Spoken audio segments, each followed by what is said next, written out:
नमस्कार, मैं अशोक कुमार पांडे और स्वागत है आपका टीसीएच मीडिया पे। फ़लस्तीन के जो वीडियोस मैं बनाता हूं, कई बार लोग ये कहते हैं कि अरे आप बहुत बढ़ा चढ़ा के बोल रहे हैं, ऐसा तो कुछ नहीं है।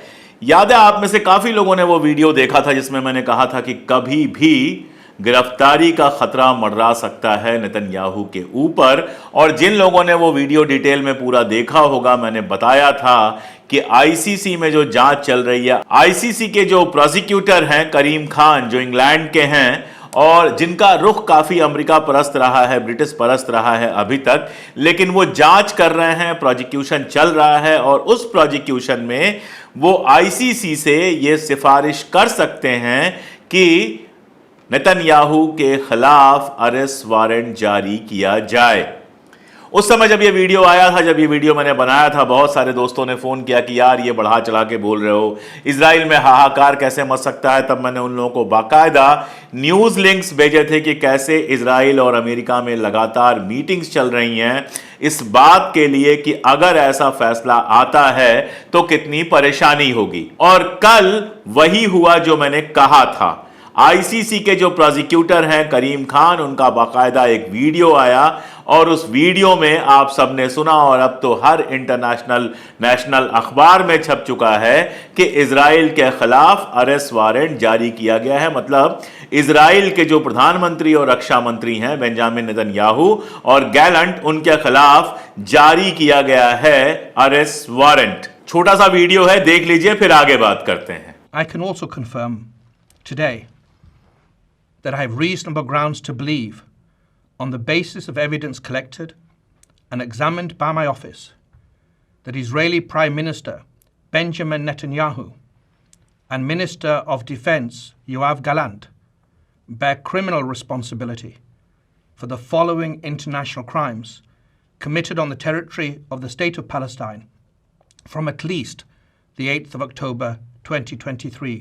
तो आईसीसी के प्रोसिक्यूटर करीम खान ने ये प्रोसिक्यूशन अपना पूरा किया। 7 महीने बाद उन्होंने ये रिपोर्ट दी कि बेंजामिन नेतन्याहू और गैलेंट ने जो कुछ किया है, यानी इजराइल ने जो कुछ किया है फलस्तीन के अंदर, वो ह्यूमन राइट वायलेशन के तहत आता है, वो मानवीय अपराध के तहत आता है और इसलिए उनके खिलाफ अरेस्ट वारंट जारी किया जाना चाहिए। उन्होंने जो प्रोसिक्यूट किया है उसमें आर्टिकल 7 और 8 ऑफ रोम स्टैट्यूट को कोट किया है, जो कहता है कि अगर जो नागरिक हैं, जो शहरी हैं, उनको भूखा मारा जाता है, उन तक खाने की सामग्री नहीं पहुंचने दी जाती है, उन तक इमदाद नहीं पहुंचने दी जाती है और इसको जंग जीतने का एक रास्ता बनाया जाता है, या फिर शहरी लोगों के ऊपर, आम शहरियों के ऊपर, आम नागरिकों के ऊपर बमबारी की जाती है, तो ये एक युद्ध अपराध है, वार क्राइम है। और इस वार क्राइम के लिए बेंजामिन नेतन्याहू और गैलेंट दोनों के खिलाफ वारंट जारी किया गया है। तो मैं बार बार ये बात कहता हूं कि इजराइल पे कई बार दोस्त वीडियो भेजते हैं, यूट्यूबर्स के वीडियो मैं देखता हूं। मैं बहुत मुआफी के साथ कह रहा हूं कि ट्विटर के कुछ खबरों, ट्विटर के कुछ स्क्रीनशॉट से वो चीज़ें समझ में आने वाली नहीं। उसके लिए बहुत रिसर्च करना पड़ता है, मेहनत करनी पड़ती है, उसके बाद जाकर चीज़ें निकल के आती हैं, एक समझ बनती है। तो जो मैं कहता हूं वो हवा में नहीं कहता हूं, वो खबरों, डिटेल्स और वहां की समझ के आधार पर कहता हूं। और एक बार फिर मेरी तमाम बातों की तरह यह बात भी सही साबित हुई कि गैलेंट और बेंजामिन नेतन्याहू के खिलाफ वारंट जारी हुए। साथ में 3 और लोगों को प्रोसिक्यूट किया है करीम खान ने, जो आईसीसी के प्रोसिक्यूटर हैं, और उनके लिए भी आईसीसी से कहा है कि अरेस्ट वारंट जारी किए जाने चाहिए। याह्या सिनवार जो हमास के चीफ हैं, मोहम्मद दाइफ जो उनकी आर्मी के हेड हैं, और इस्माइल हानिया जो वहां के पॉलिटिकल मामलों के हेड है। उसका कहना है कि हमास ने 7 अक्टूबर को जो कुछ किया था इजराइल में, जिस तरह से मिसाइलें फेंकी थी, जिसमें आम नागरिक मारे गए थे, आम नागरिकों का एब्डक्शन किया था, वो भी युद्ध अपराध की श्रेणी में आता है और इसलिए उनके खिलाफ भी गिरफ्तारी का वारंट जारी किया जाना चाहिए। यानी दोनों तरफ को उसने प्रोसिक्यूट किया है और इजराइल को साफ साफ जेनोसाइड का अपराधी पाया है। अब आप पूछेंगे कि क्या नेतन्याहू गिरफ्तार हो जाएगा, क्या गैलेंट गिरफ्तार हो जाएगा, या सिनवार गिरफ्तार हो जाएंगे, या बाकी लोग गिरफ्तार हो जाएंगे? तो मैंने उस वीडियो में भी बहुत डिटेल में कहा था कि अरेस्ट वारंट का मतलब यह नहीं है कि हेग से पुलिस उड़ के जाएगी और उनको गिरफ्तार करके लाके जेल में बंद कर देगी। यह बात मैंने तब भी कही थी। इसके पहले तुरंत में जो अरेस्ट वारंट जारी हुआ है वो पुतिन के खिलाफ जारी हुआ है। पुतिन जो यूक्रेन के साथ जंग में हैं, उनके ऊपर यह आरोप लगा कि उन्होंने शहरी इलाकों में हमला किया, बिल्डिंग्स गिराई। हालांकि अगर आप यूक्रेन की तबाही देखेंगे और उसकी कोई तुलना, उसका कोई कंपैरिजन गजा के साथ करने जाएंगे तो आपको हंसी ही आएगी। 1% भी आपको समानता नहीं दिखाई देगी। कीव जैसे शहर में जहां लगातार हमला हुआ है, वहां भी सारा इंफ्रास्ट्रक्चर बना हुआ है, सड़कें बनी हुई हैं, बिजली है, बाकी सारी चीज है, जबकि पूरी की पूरी गजा पट्टी को लगभग तबाह कर दिया गया है। खैर, अभी मैं आपको यह बता रहा था कि इसके पहले पुतिन के ऊपर ये अरेस्ट वारंट जारी किए गए थे। इन्हीं प्रोसिक्यूटर साहब ने जांच की थी, आईसीसी ने रिकमेंडेशन माना था और आईसीसी ने, इंटरनेशनल क्रिमिनल कोर्ट ने बाकायदा अरेस्ट वारंट जारी किया था। फिर आप कहेंगे कि पुतिन तो अभी तक गिरफ्तार नहीं हुआ। आगे मैं आपको बताता हूं।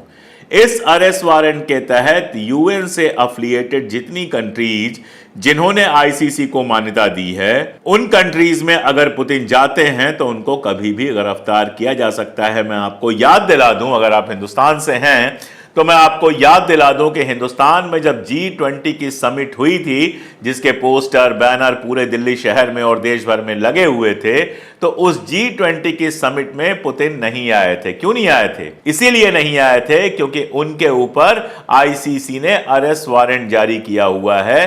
हिंदुस्तान में उनको खतरा हो सकता था। और यही नहीं, उस अरेस्ट वारंट के बाद पुतिन सिर्फ उन मुल्कों में जाते हैं जो उनके दोस्त मुल्क हैं। चाइना में गए, वो ईरान में गए, या इस तरह के मुल्कों में सिर्फ जाते हैं जो उनके दोस्त मुल्क हैं, जिनके बारे में वो निश्चिंत हैं कि यहां पर हमारे साथ कुछ गलत नहीं हो सकता।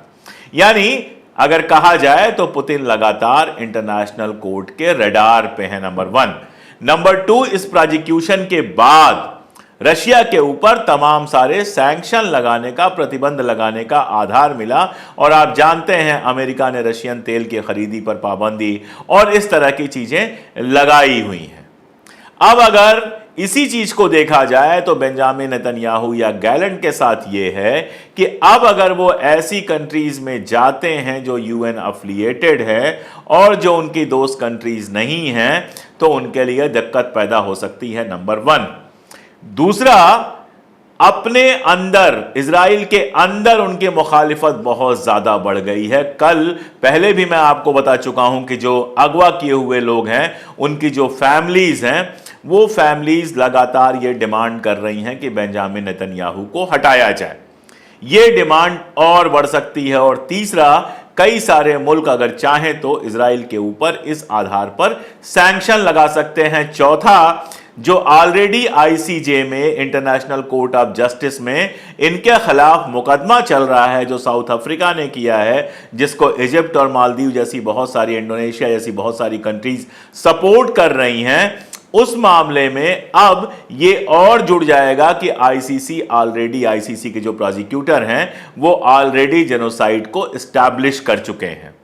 तो सीधा नुकसान होता अभी नजर ना आए, लेकिन लॉन्ग टर्म में बहुत नुकसान होगा और दुनिया भर में जो इजराइल अकेला पड़ा है वो और ज्यादा इकलौता पड़ता चला जाएगा। इसके पीछे एक और कहानी है जिसको समझना बहुत जरूरी है। अमेरिका और इजराइल का रिश्ता ऊपर से बहुत प्यार प्यार का रिश्ता लगता है, लेकिन अंदर से यह प्रेशर का रिश्ता है। इजराइल से जुड़ी हुई संस्थाएं, मैं बता चुका हूं, कई बार बता चुका हूं कि अमेरिका की पॉलिटिक्स में बहुत सारा पैसा लगाती हैं, बहुत अंदर तक घुसी हुई हैं।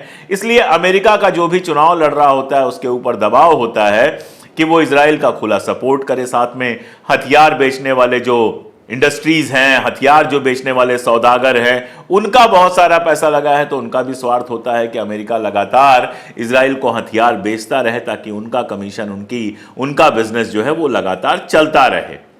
यह भी मैं आपको बता चुका हूं कि अमेरिका लगातार इस कोशिश में था कि किसी तरह से नेतन्याहू को गद्दी पर हटाकर किसी और को बिठाया जाए। अब जब ये आया है, आईसीसी का फैसला तो नहीं है, ये प्रोसिक्यूशन का फैसला जब आया है, तो वैसे तो जो राष्ट्रपति महोदय हैं अमेरिका के, जो बाइडेन, जो इस समय इलेक्शन में फंसे हुए हैं, उन्होंने एकदम तुरंत ही कह दिया कि यह फैसला गलत है, हमास के साथ इजराइल की तुलना करना बेमानी है, हमास को सजा मिली ठीक है, लेकिन इजराइल जो कर रहा है वो जेनोसाइड नहीं है। ये सब तो उन्होंने कहा, यानी इजराइल को खुला सपोर्ट किया। लेकिन अंदर अंदर जो पॉलिटिक्स शुरू होगी उसमें नेतन्याहू लगातार कमजोर होंगे, और नेतन्याहू के लगातार कमजोर होने का मतलब यह है कि अंदर और बाहर से पहले ही प्रेशर है कि नेतन्याहू को गद्दी से हटाया जाए। यह प्रेशर और बढ़ेगा, और यह सिर्फ अमेरिका के साथ नहीं होगा, यह दूसरे जो उसके दोस्त मुल्क हैं उनके साथ भी होगा। यानी नेतन्याहू की अपनी पोजीशन जो है वो थोड़ी कमजोर होगी, उसको रैंसम किया जा सकता है, उसको बाकायदा उसके साथ सौदा किया जा सकता है कि तुम गद्दी छोड़ दो, वरना हम आईसीसी की कार्यवाही को मान्यता भी दे सकते हैं। वैसे मजेदार बात यह है कि गजा के जो रहने वाले लोग हैं उनका भी यही कहना है कि हमास के लोगों को इजराइल से कैसे कंपेयर किया जा सकता है। इजराइल तो ऑक्युपायर है, उसने तो कब्जा किया हुआ है, इल्लीगल कब्जा है, जो यूनाइटेड नेशंस का 1948 का फैसला है, जिसमें कंट्री को दो हिस्से में बांटना था और दोनों को खुद मुख्तार मुल्क होना था, इजराइल को भी और फलस्तीन को भी। उस फैसले को इजराइल ने नहीं माना है, वो ऑक्युपायर है, वो कब्जा करने वाला है, उसने अवैध रूप से इलीगल तरीके से कब्जा किया हुआ है।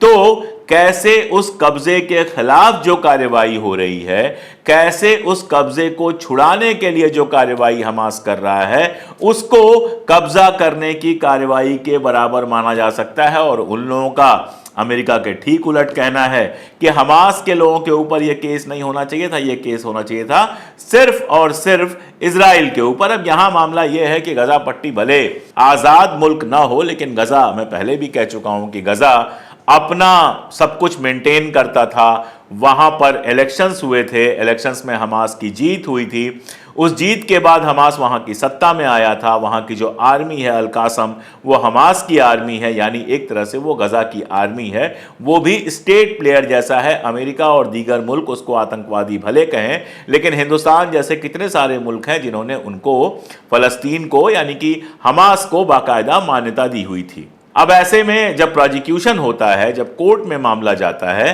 तो कोर्ट तो इधर उधर नहीं देखता है। कोर्ट तो जो अभी हुआ है, कोर्ट तो जो मामला है उसको देखता है। और कोर्ट ने यह देखा कि हमास ने 7 अक्टूबर को जिस तरह से हमला करके इजराइल के लोगों को मारा था, जिस तरह से इजराइल के शहरियों की हत्या की थी, वो भी इंटरनेशनल कानून का उल्लंघन है। यही ध्यान में रखते हुए इजराइल और हमास, इजराइल और गजा पट्टी, जो भी आप कहना चाहें, नेतन्याहू और हानिया, जो भी आप कहना चाहें, इन लोगों को एक ही तरह के अपराध का दोषी पाया है। लेकिन चूंकि इजराइल एक नेशन स्टेट है, चूंकि इजराइल को अमेरिका ने मान्यता दी हुई है, चूंकि इजराइल डेमोक्रेसी क्लेम करता है, इसलिए ये जो अपराध है ये बड़ा अपराध है।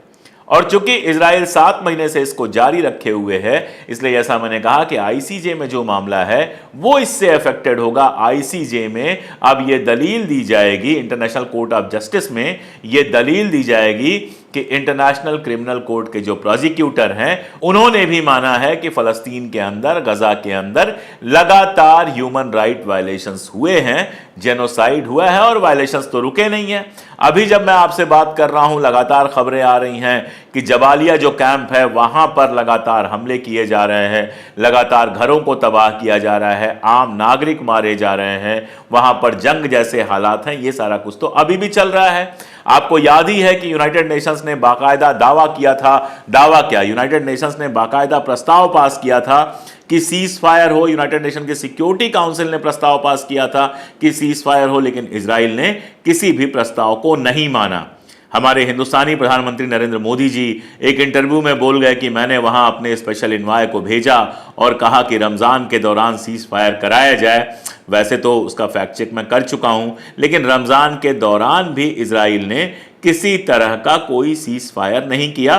तो ये जो जेनोसाइड का प्रोसेस है ये लगातार चल रहा है। रफा पर लगातार हमले चल रहे हैं, अमेरिका के मना करने के बावजूद चल रहे हैं। अमेरिका ने कुछ हथियार रोके, लेकिन फिर 1 बिलियन से ज्यादा का हथियार देने का प्रस्ताव पास कर लिया। तो खेल तो सारा अभी भी चल रहा है। आईसीसी जिसको जेनोसाइड कह रहा है, जिसको आर्टिकल 7 और 8 का उल्लंघन कह रहा है, वो तो इजराइल लगातार कर रहा है। इजराइल एक दिन के लिए भी जंग रोकने को तैयार नहीं है।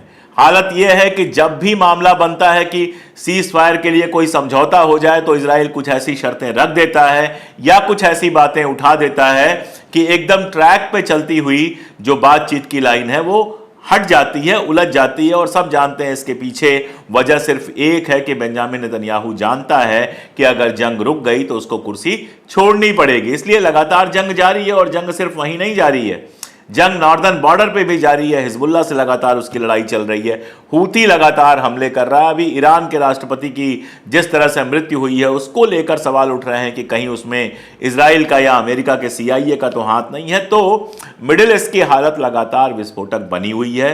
उसमें इस फैसले का आना नेतन्याहू के लिए कोई बहुत अच्छी खबर नहीं है। लेकिन दुनिया जैसी है, अमेरिका का जिस तरह का सपोर्ट है, इस बात से भी आप बहुत आश्चर्यचकित मत होइएगा कि अरब मुल्कों की सहायता से याह्या सिनवार जैसे आदमी को गिरफ्तार कर लिया जाए, लेकिन बेंजामिन नेतन्याहू और गैलेंट जो हैं वो खुला घूमते रहें। न्याय जो है अब सिर्फ फैसलों में रह गया है, किताबों में रह गया है। यूनाइटेड नेशंस केवल एक इतिहास बन के रह गया है। यूनाइटेड नेशन की सिक्योरिटी काउंसिल से जो प्रस्ताव पास हुआ, अगर वो इजराइल में लागू नहीं हो पाया तो ICJ या ICC की बात क्या ही करना है। हाँ, लेकिन इस मुश्किल वक्त में, एक ऐसे वक्त में जब फैसले भी पलट दिए जा रहे हैं, उस समय कम से कम ICC प्रोसिक्यूटर की ये बात सामने आना भी हक पसंद लोगों के लिए बड़ी राहत है। इसलिए मुझे लगा कि ये बात आपसे शेयर की जाए। जब भी कोई ज़रूरी बात मुझे लगेगी मैं आप लोगों के बीच में आऊँगा। आप लोग अगर वीडियोस देखेंगे अच्छा लगेगा, वीडियोस दूसरों तक पहुँचाएंगे बहुत अच्छा लगेगा।